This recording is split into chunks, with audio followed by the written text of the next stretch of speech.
Lorcana is a game with a ton of variety. The current meta feels so wide open in Shimmering Skies, and because of that, I wanted to speak with some of the best players in the world about their favorite ink color combinations to see what their opinions are on their deck's current position in the game. As a Ruby Amethyst player myself, I of course had to start with my favorite deck. So I reached out to multiple top-level players to see what they have to say about Ruby Amethyst. We are going to hear from Luca, the 15-year-old Lorcana prodigy from Team Ohana. Luca has been on the scene playing Ruby Amethyst like a pro from the beginning and has won massive tournaments, defeating some of the best players in the world along the way. Christian Pelayo, a TCG player with a background in Yu-Gi-Oh!, whose unique Ruby Amethyst list earned him a third-place finish at the Disney Lorcana Challenge in Las Vegas, securing him an invite to Continentals and a coveted Golden Mickey. Michael Ferranti, a Ruby Amethyst master who has thousands of games on the deck. As a member of Luxury Gaming, he has earned his spot as one of the strongest Ruby Amethyst players in Lorcana. And of course, NOIMNOT, Kendall Burdett of Team Labyrinth. Widely considered to be the best Ruby Amethyst player in the world, Kendall has topped tournament after tournament and has also earned a spot at the Disney Lorcana North American Championship. So I interviewed each one of these players separately to get their thoughts on the deck as it stands currently. I asked them all the same exact questions, and we got a bunch of different answers, different viewpoints, and different opinions on how the deck stands currently, how it's positioned in the meta, and where it could go from here. So I really hope you enjoy this video, and if you want to see me talk to other pro players about the other ink combinations, please let me know down in the comments who I should talk to and what color combination I should do next. How do you think Ruby Amethyst is currently positioned in the meta right now after the most recent DLCs? I think Ruby Amethyst is positioned pretty well. Like, I think why people play Ruby Amethyst is it's just good against everything. As you begin to play the deck more and more, you will get better against different things. The struggle for people was not a lot of people expected green steel coming into Vegas. If I went to Vegas, I would not have expected green steel. But I don't think it's a bad matchup. It depends on your list. Like, Elsa is a very important card in that matchup because it shuts off Beast, because you can just tap it and attack it, and then it's not a problem. They can obviously, like, Storm Rages on it, draw a card and kill it, which doesn't feel good. You get 7 answers to Diablo. Like, I'm on 4 Elsa, 3 Brawl right now. I think your Steel Song matchup is, like, generally good, but Steel Song can have that, like, nut draw kill you. Like, that just happens. Mirror match is frustrating because I think it's really dependent on drawing well. Then again, like, if you're a better player, you will get percentage points against that. Blurple is like a buy. Like, their deck is just your deck without red cards. Like, you're gonna beat them. Right. Blue red is your deck without purple. It's just like we have locations, and we have all the draw power. We have the brawls for Hiram. I don't know. I feel like it's just really hard for them to beat us. Like, you can have games where they just dime early and you lose. I think the aggro matchup's a little tough. It's gotten a lot better with Elsa, because you can get a lot of, like, 2-for-1s out of it. I love sitting down and I'm just like, I'm not weak to anything. Like, my opponent could play any deck and I'd be okay with it. And that's what I really love about Ruby Amethyst. So I think it's in a really good spot right now. I think it's the top 3 decks. I think it's the best deck. I always think it's the best deck in every format. Ruby Amethyst right now is, I think, still probably one of the top 3 decks in the meta. It has a great matchup into Ruby Sapphire, slightly unfavored probably into Green Steel and Yellow Steel. So now I think Green Steel being the breakout deck in Vegas, there's like kind of 4 decks that not necessarily the top 3, and I think Amber still fell out of favor a little bit. So I guess it doesn't look too great if you have 2 slightly unfavored matches into the top 4, but then you also just have your mirror match, which if you love playing the deck, you should love playing the mirror, and then good matchup into Ruby Sapphire. But I think it's still a very strong deck and has the tools to beat, again, like any deck. So even if you have unfavorable matchups, you still always feel like you're in the game. Ruby Amethyst is actually positioned pretty well just because I think it has a matchup of what I think is actually the best deck, which is Ruby Sapphire. I think it has a good matchup into that. And not only, I think the dominance of Ruby Sapphire is going to bring down Ember Song, which is one of its worst matchups. And I think that what I really like about Ruby Amethyst is that if you play enough games, I think the better Ruby Amethyst player will get a higher percentage win the mirror match. So I really like that aspect of the deck a lot. So I think if you're a good Ruby Amethyst player, you will be doing well into Seattle. And actually, I think certain builds can go really well into. I've modified my build a lot since Vegas. I feel like with the last few sets, like from set 4 and set 5, we really didn't get a lot of help into our decks to make our decks better. We just got stuff to help us answer other problems in other decks. Like with set 5, we got Elsa and Library. And then in set 4, we got Brawl and Be King Undisputed. So we didn't get like these crazy powerhouse cards that like are like, wow, this card's insane.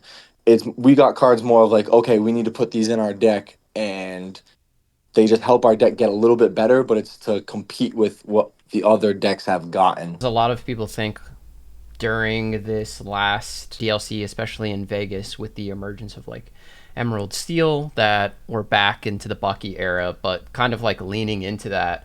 Why do you think Ruby Amethyst performed so well during the quote unquote Bucky era, where Ruby Amethyst was like winning every single DLC and knocking out Emerald Steel and Top Cut every single time? I think Ruby Amethyst started performing well towards the end of the Bucky era. At first, I don't think it did so well, but then once we adopted like the new game plan, right, of everyone just you don't play any cards and only draw cards up until be prepared. In set 4 in Bucky era, all of our cards were good. Like, we weren't playing dead draws like crabs. We were playing Maleficents. So, like, every time we took a draw, we knew it was going to be something good. Like, your worst draw was Goat, and that's, like, a good card. Because you were just cycling. Like, your plan was to keep Brawl in hand. If you didn't have Brawl, you tried to find Medusa. And then you just played a top deck war with your opponent. If you ever snuck a castle, you won. If you were ever up on cards, you'd win. Like, you could really tell early if you were going to win the game. I think that it was one of the few decks that could actually play through the discard if it drew enough draw, like you drew into Friends, if you drew into Rabbit. But I think the other thing is that because you have cards like Be Prepared off the top, you have cards like Rabbit off the top, you can actually really thrive in these top deck games. The only games that went really out of control were when a Beast or Diablo go unanswered and they can match your draw while you're top decking. But I feel like that's actually the exact same case now. We're like the Swiss Army knife of Lorcana. Like that's how I feel, at least, is that we kind of have a decent matchup into everything, and then our deck, when we're building our decks, we can adjust to the meta probably better than any other deck. So like if we need to add more removal, we have that option. If we need to add certain like answers to discard or certain answers to like just certain problematic cards, I think Red Purple can do that the best. Kind of like Ruby Amethyst being a versatile deck. I think that's why it started doing well, and then it kind of preyed on the other matchups again, like Ruby Sapphire. Ruby Sapphire was favored into the discard deck, or a lot of people were trying to play that to combat Bucky. So whenever that happens, then again, Ruby Amethyst can come like bully on all the Ruby Sapphire decks. Sort of piggybacking off of that, now we have a different but similar version of Emerald Steel that people are really worried about. Do you think the combination that they have with discard that's maybe not as powerful because they don't develop as well since they have to play the cards from hand, do you think that their discard combined with like Pete, for instance, is disastrous for Ruby Amethyst? Or what do you think the best way to combat that deck is moving forward? Really good question. So my list I think was really different at the time to the standard Ruby Amethyst list. I cut down on Maui's and went up on Elsa's, and I cut down on Brawls to fit everything. But I also went up on Crabs. I come from San Diego, and we have a really insulated meta of what I would say mostly Amber Song, like 30-40%, and then Ruby Sapphire, and then Ruby Amethyst, and almost no Green Steel. We had one Green Steel player that kept playing it post Bucky. We went to Vegas, and I practiced against two players, Scott McCarty, who got top 128 with Amber Song, and Philip Butler, who got top 32 with Ruby Sapphire. And those are my test partners. I have many more friends I could shout out, but those are my two people I play tested those archetypes against a lot. So I geared my deck a lot towards beating Red, Blue, the Mirror, and trying to survive as much as it can against Amber Song. And I did not have, I pretty much had no practice into Green Steel. So when I showed up top 4 and I played against Zan, I got smoked. In fact, my build, I cut brawls down because I wrote a whole document about why I thought brawl was weak at the time. I think brawling an aerial is pretty bad if they follow Book of Bean, for example. I feel like Elsa also answers Hiram because you can just Hiram hit a goat with it and knock it out. But going into Vegas to Seattle, knowing that Green Steel had such a good performance at Vegas, and knowing that it will probably see a spike in popularity, I think you need to tech your deck out for that. You need to go back to 4 brawls. You need to up your Elsa counts. Maybe even add stuff like Vanellope, which might be too spicy, but we'll see. The inclusion of Elsa 5 is already a good start in that. Just having more answers to evasives, that being mostly Diablo. Even the Amethyst Emerald decks, like having Surhis. So evasives was a weak point for the deck and no one was really playing them. Whenever there's a lot more Emerald decks and there being more Diablos, Elsa 5 is going to help a lot for that. The discard isn't as bad, but they draw a lot more cards, and that's a problem. They have the same like nut draw as like the old Bucky decks did. Is they'd go turn 1, play a little Diablo, turn 2, play a Morph, turn 2 or turn 3, they'd shift Diablo, and then they'd shift the Beast. That's tough to beat, but I generally think they can beat you. The important thing to know is like the game isn't going anywhere. Like their deck is so bad at finishing the game. Like they're very good at just like you can't win the game, but they're questing on average for like 3 a turn. That's very weak. So I think it's important to just like play slow. With Green Steel, generally I don't think they're that aggressive, so their Peats are mostly just delaying be prepared for a turn. Or you have no cards in your hand. They're just trying to stop you from playing it on that next turn, top decking it. The deck doesn't present heavy lethal a lot, so I think if you try to adopt the strategy of playing empty-handed and all your characters are generally just a lot bigger, so you can kind of just play for board control that way. I don't think Pete is necessarily, it's not like backbreaking. Generally I don't think they're going to have but a few characters in play. Half our deck draws cards, right? So we have Friends, we have Rabbit, we have Castle, and Diablo just kind of like shuts that down. So if we don't answer the Diablo right away, things can get out of hand and there's just nothing we can do about it. And then they're just ripping cards out of our hand with Prince John because I think the ward mechanic is insane.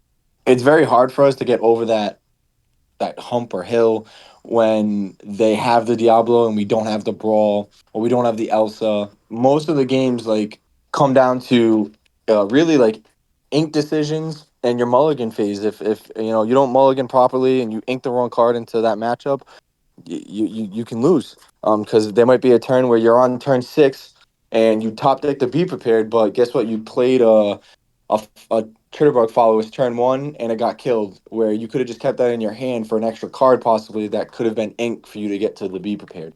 I understand like the old way before with like multiple Be King, stuff like Be Prepared. That was your only answer to a developed board. But now you have on top of the Mauis, you have Elsas. You can add stuff like Crab. You can play Big Sisu like Ed did and do really well, which I think I've been testing all of those cards and they have varying levels of success in every still. So I actually don't even really fear Pete the most. You can survive that turn. They don't have a lot of lore pressure on you. Most of the things quest for 1 to 2 lore, and they don't want to be questing with stuff like Prince John. They just want to sit on that forever. So you can hold these cards in your hand and survive another turn most of the time until you get to those Be Prepared turns, Big Sisus. I'm more afraid of them getting discarded than actually Pete stopping me for a turn. Mulligan and inking is literally like 80% of the game. If you do something wrong in between those 2 steps, you're just giving games away. You got to know the lines that your deck can do into certain matchup. What to keep, what cards. Every mulligan's different from going first and second. I tell everyone, your deck should have options for when you're going first and for when you're going second, especially when you go to these DLCs, because you're at least guaranteed 1 game going first, 1 game going second. You got to know the lines of your own deck, and that's what comes with testing and talking to other players and just realizing, like I said, what your deck is supposed to be doing in those situations. During Vegas and also in Birmingham, we saw a ton of different Ruby Amethyst lists, a lot of very eclectic lists, some not running Flynn, some not running a lot of Sisus. We had Super Goof showing up in Top Cut. We had the 1/3 1 drops. We had Rafiki's. Do you think that the standard deck that we've been playing all through the last format with Flynn, Sisu, Castle, just the good old Ruby Amethyst cards, do you think those are still necessary to compete, or do you think the deck can be more flexible? This is actually the worst that Flynn has ever been. And my list I'm taking to Seattle has no Flynn.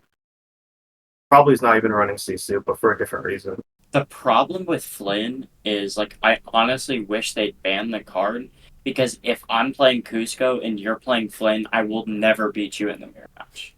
Like, you just cannot do it. That's the problem with Flynn. Like, you have to run it because your opponents are running it, but it's also, it gives you percentages against the blue decks, and that's very important. I believe that your deck has to have some sort of way of putting your opponent in a situation where they're like, okay, there's nothing I can do and this game's pretty much over. Against red blue, if they want to ramp and they just go one jump into a Hiram or Grand Matala and my Flynn gets me 6 to 9 lore, that game's probably over. And I think leaving that option out of your deck isn't worth it. I think if you're a good player, you'll know when you have to ink those cards and when those cards are good to be played. Castle, just like, it felt so important to have something that just says I win the game, because the problem with Ruby Amethyst is, like, you weren't doing anything.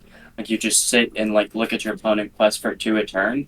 And I think Castle really applies pressure. Number one, it's very strong in the mirror match, because you'll have a lot of, like, play patterns of play prep double Castle, and that's how you'd win in the mirror match. It closes the game versus Steel Song. It's good versus the blue Steel decks. And I understand that the philosophies of how to play against Emerald Steel are really different. I've heard it from Ed's side, where you just hold as many cards as possible. I've heard it from Kendall, who says you need to be on the board and have no cards in your hand so that you can punish their Prince Johns and Hypnotizes. But from my point of view, playing cards like Flynn in order to gain an advantage against red blue, when you can play cards instead like the library that are good against more matchups and keep high percents against those, and also gain not as much lore, but decent amounts of lore against red blue who struggle with locations. I think that's a different way than going like we even seen Geom Wayful Tapa do really well with like Finders Keepers, for example. There are other ways to win these really grindy matchups other than Flynn, which I think, here's the other thing, when Diablo's popular, more outs to Diablo become popular, and that makes Flynn a lot worse. I think Sisu is an absurd card. Like, I think that card also could be banned.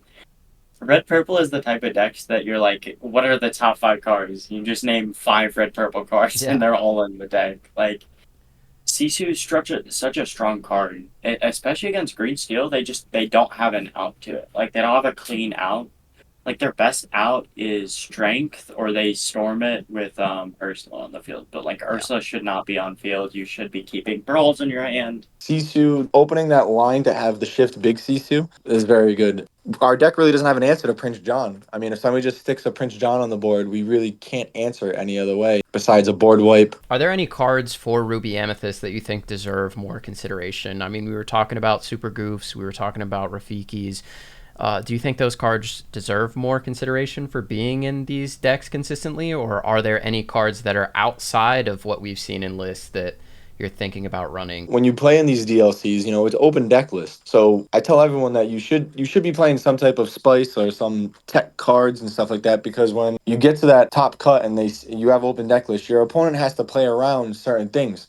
So if you have a little Sisu on the board and they know you have at least one big Sisu in your deck, they might do something differently to kill that small Sisu, thinking, if he has that big Sisu, it's a blowout. I think that obviously, like we mentioned, Elsa 5 would be the first one. Elsa needs a lot more recognition. I don't think people, like, consider that card enough. I can't even, like, explain how good it is. Like, every time I've played the card, I've just been like, wow, like, how is this not in everyone's list as a 4-of? I have always been a huge fan of Lady Tremaine and Be King Undisputed. I think I ran 2. I don't think I did run 2 from my Vegas list, and I remember when that list came out, a lot of people were questioning it. And then on stream, I was showing that like cards like Elsa pretty much are guaranteed to survive to Singlet. The inclusion of Big Sisu again could be a consideration. The 7-cost Scar as well. Like, these are both Scar and Big Sisu. Just, don't get hit by Ursula and they don't get heated.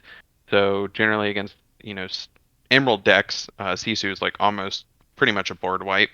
And same thing for Scar, like if they're playing around a Be Prepared and they decide to, don't develop the board anymore and they just kind of quest out, well, Scar can kind of like act as a one-sided Be Prepared, pretty much clear their whole side of the board, and you're still left with your board intact. And strange, I think cards like Big Sisu and Big Elsa, I think people are running way too much of them, but a one or two of them can really, really help some matchups. Small consideration to 2-cost Pegasus. I don't really like this card that much, just because it's very weak to their best line in the deck that they're trying to set up every single game, which is just shift Diablo, sing, let the Storm Rage on. So a little low on the Pegasus, but that could be a card to consider as well. More people need to be playing Cusco's. I already liked it at Vegas. I wanted to add more after, especially with the library, keeping you so many cards. And the fact that, in a way, Cusco actually, against Green Steel, sometimes adds even more pressure than Flint, because they don't want to exert to kill it. And it just keeps pinging and pinging. I won a set champs the other day in Temecula, tier 1 games, and I played against 3 Green Steel and Swiss. And almost every time I just drop Cusco, they don't want to swing their Ursulas into it or their Prince Johns, and I just kept pinging for 1 every turn. I thought about it, I was like, wow, that's pretty much like a Flynn Rider at that point. Most Flynn's only get you at most 1 lore proc. And it doesn't get destroyed by, it does get destroyed by Let the Storm Rage On, but you're not crying over it being down a card now. At the beginning of the format, I was playing 1/3s and Rafikis. I was to the 10K, I was 8 1/3s because I was super scared of Steel Song. And I don't think you should fear a deck. The 1/3s don't help you do anything. They make your matchup slightly better, but I don't need a 1/3 to beat Steel Song. And Rafiki is the same thing. It dies to Steel Song cards, and it doesn't I don't want the card for any specific reason. Super Goof is probably my least favorite card in the entire game. I just have a hatred towards Super Goof, and I feel like the card is so bad. If I was to run in my head, what is it good against? It's fine against the mirror, because it's super goat. Yeah. You just play it, play snake, bounce it for lore. I don't know if that's I don't think that's what the matchups are about though. A random 4-drop isn't helping us. The new Candy Vanellope, I think, the 4-drop 3/3 has rush and comes in and has evasive for the turn. We have to play more answers, I think, to Diablo going into Seattle. My friend Scott McCarty, he was testing Vanellope. I think that card's great. I could see how it clogs though. It is an uninkable. If it was inkable, I'd run way more personally. That card being uninkable might be the death of it. I think Human Sisu needs more consideration. That card's great. All right, so with Ruby Sapphire winning and Emerald Steel winning, the 2 most recent challenges, how do you expect Ruby Amethyst to perform in Seattle? And if you go to Seattle, will you play Ruby Amethyst? I'm 95% sure I'm going to bring Ruby Amethyst. Yeah, probably will be taking it to Seattle. 1,000% I will be playing Ruby Amethyst if I go to Seattle. I say the same thing to everyone when they ask me, what I'm playing, and I go, it's a silly question. I've played Red Purple since day 1, since the game came out. I think that Ruby Amethyst always has a good chance of winning a DLC. It got pretty close. There was one in the top 4. The deck has a better chance of winning this event because, like I said before, Red Purple is kind of like the Swiss Army knife, where we adjust our list according to what we think the meta is happening, what's happening in the meta. So I feel like now that we've seen these DLCs come out, we've seen these deck lists come out, and we know where people's minds are when it comes to the lines that they want to take for their decks, we can adjust and take it and go from there. I will say Green still has this really weird thing where it's really hard to play, actually. I know people kind of joke about that Lorcana is not the most complicated card game. I came from a Yu-Gi-Oh background, for example, and I used to play some Magic in Hearthstone. But I feel like Green Steel has a lot of decision trees and especially mulligan decision trees that people are not going to be able to perfect, especially without Pixelborn. When you can jam hundreds of games, you can master a deck. When you have just your local tournament, just your local players, and with varying levels of skill, then I don't think people can pick up the deck from Vegas, see Green Steel, copy the Zancyad list or Crystal Louis list, and then take it to Seattle and perform as well as them. in my opinion. I feel like those people already have card game backgrounds. They have hundreds of games. You need reps playing any deck. That's just how card games work, and it's very important to do so. One of the biggest problems with Ruby Amethyst is the deck is incredibly hard to play. You need to know how to mulligan, you need to know your matchups, you need to know your play lines. Like, it's very important. A lot of players will just pick up the deck because so and so won with it, and they can too. I have so many reps with the deck. I have so many games played. I've over, I don't know, 10,000 games played with the deck from online and just going to tournaments and stuff. That you know a deck in and out. You can play the deck with your eyes closed. It's tough to not play that deck when you go to these big events because you just feel so comfortable. We haven't got like any stronger upgrades in the last few sets. Like the deck's kind of been the same the last few sets. So while other decks are still creeping up in power level more and more, ours just has kind of like flatlined a little bit. Still a very powerful strategy, and like I said, able to adapt to multiple different game plans. I'm confident that it could win Seattle. I'm only really scared of the strong green steel players, but red and blue have always been a favored matchup for Ruby Amethyst, especially when we've been adding more locations like the library. We've been adding more cards like Cusco to help ping pressure over time and not get worried about a board wipe or anything. So yeah, I think it's well positioned. I'm definitely going to be bringing it. Not definitely, but pretty sure. But I think people can do good. Like, the big names are going to do well. I know Kendall's going to top 64. He's one of the best. I think Edmund wasn't even playing red purple. I think he was playing like green steel or something. Yeah, he was. But like, if Ed was to play red purple, I think he would do great. If you go to the tournament, play red purple. I'd recommend it. The deck is like incredibly good. Lots of people do coaching for it. Just play test a lot with it before the tournament, and you'll be fine. Get a good list. Building the list is probably the hardest part. Like, Yeah. understanding how to build the deck. I'm on 66 cards right now because I don't know what to cut. I think the deck is, like, again, still a great choice. I think it's still, one of the tier 1 decks. Is it the best deck? I don't think it's the best deck, no, but, just because Green Steel had a breakout tournament, if that's not your play style, that doesn't mean you necessarily need to switch to it. Like, if you've been on Ruby Amethyst, you're comfortable with it, there's no need to, like, change. The deck's still powerful. Feel free to reach out to me, I guess, if you have any Ruby Amethyst questions. Do you want to shout out anyone? Tell us where we can find you. Okay, cool. I want to shout out Alex Alcacid for getting into this game in set 4. He introduced me to the game. It was really funny because he basically had a blue steel deck, a Bucky deck, and a Ruby Amethyst deck. And he said, "Hey, this deck plays really similar to Burning Abyss, which I know you took to like Yu-Gi-Oh! Nationals way back in the day, and you really like that deck."